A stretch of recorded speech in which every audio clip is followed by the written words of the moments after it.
What's going on, y'all? I'm here to talk about the economy and where you need to be putting your money into. So, I want to talk about Trump first because Trump has pardoned over 1,200 people that was involved in the January 6th riot. He commuted 14 additional people who was involved in groups like the Proud Boys and the Oath Keepers, right?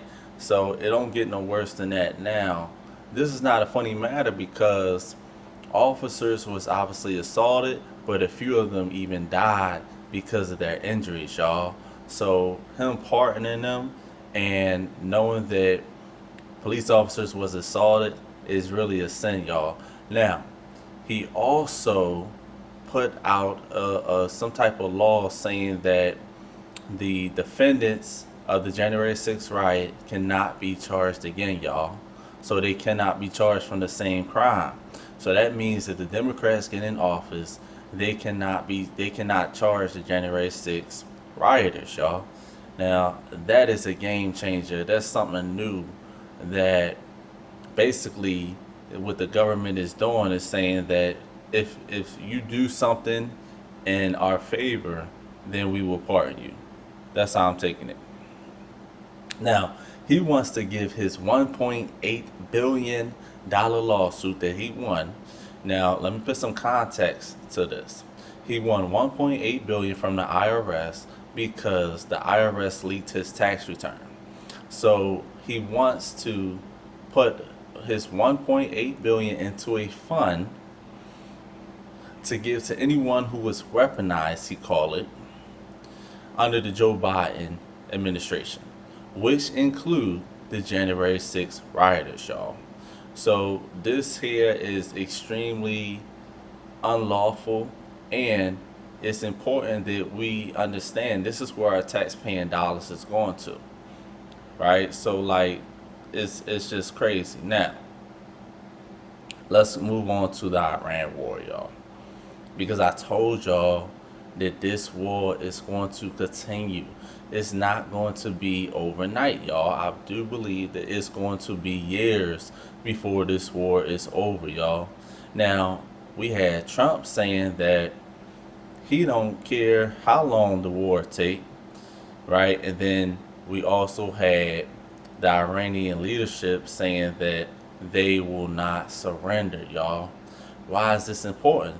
Because we already spent of our tax-paying dollars $25 billion in less than 3 months. This war has only been going on for 3 months. I know it feels longer because gas prices is up, inflation is up. Now remember, gas prices is up about good almost $5. Not quite $5, but I mean, come on now. Gas prices up, inflation is up 3.8%, y'all. And now, this is just going to continue, man. Now, the two sides will have 60 days if the Iranian leadership agree to this ceasefire, this 60-day ceasefire. They will have 2 days to reach a final agreement, which would include Iran not having a nuclear weapon. Now, nobody wants Iran to have a nuclear weapon, so I do understand the urgency within that, right? So that's going to include Iran not having a nuclear weapon. We'll see if Iran will agree to that. They already said they are not going to surrender.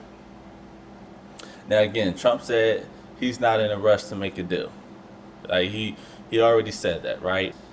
Let's take a look at consumer sentiment, y'all, because these numbers is crazy. Now, personal finances fell 13%, y'all, within a month. 48% of Americans report higher stress than the start of 2025. The cost of living is extremely high.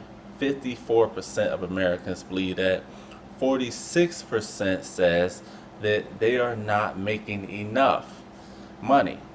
35% says the debt that they have to pay is unbearable. And 33% said job stability is just simply not secure, y'all. And again, this here is because of the AI industrial revolution.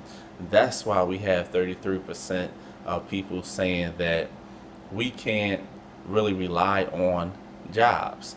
And we have 46% saying that they are getting underpaid. A good job, well, they got taken by AI. And so now it's leaving Americans having to fend for the scraps, basically. Unfortunately, y'all, all this stuff is unfortunate, right? Think about it. When inflation was low, GDP grew, right? I mean, we talking about record high levels, y'all, that GDP was growing.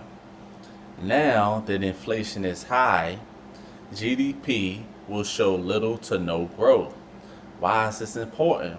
Because the Feds like to cut interest rates when when inflation is doing good. So now that inflation is bad or unpredictable,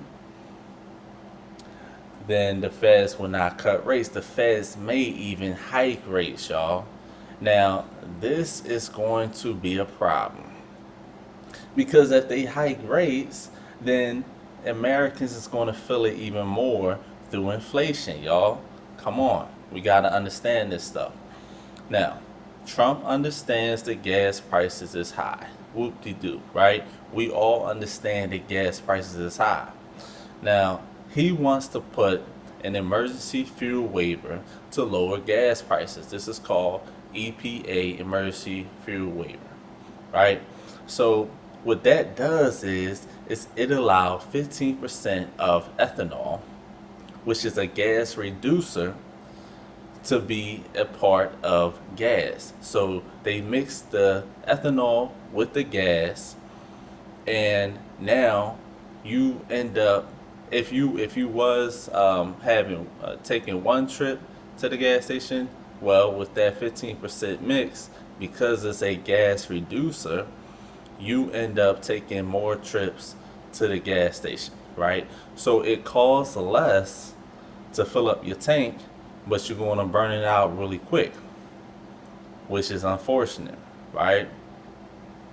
Now, ethanol has been used since the 90s, and the government has approved 10% nationwide, right? So the government allows 10%, but with this emergency waiver, they are allowing 15%, which again, you're going to be paying the same amount of gas. You're actually going to be paying more in gas. Please treat this 60-day pause, if we get it, and this emergency fuel waiver like it do not exist, y'all.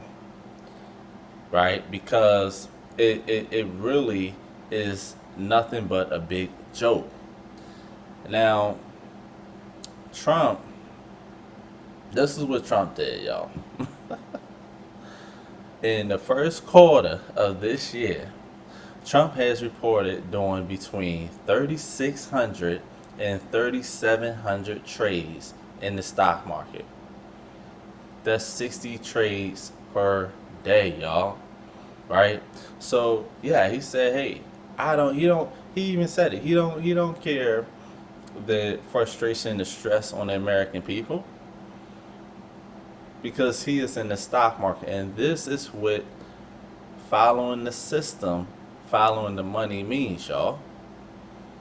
Right? So I will suggest that everybody go and put your money in the stock market, y'all. Cybersecurity, CrowdStrike is going through the roof. Palo Alto is going through the roof. You got semiconductors. AMD is going crazy. Micron is going crazy, right? And so the S&P is breaking record highs. All this is happening in a bad economy. I wonder why.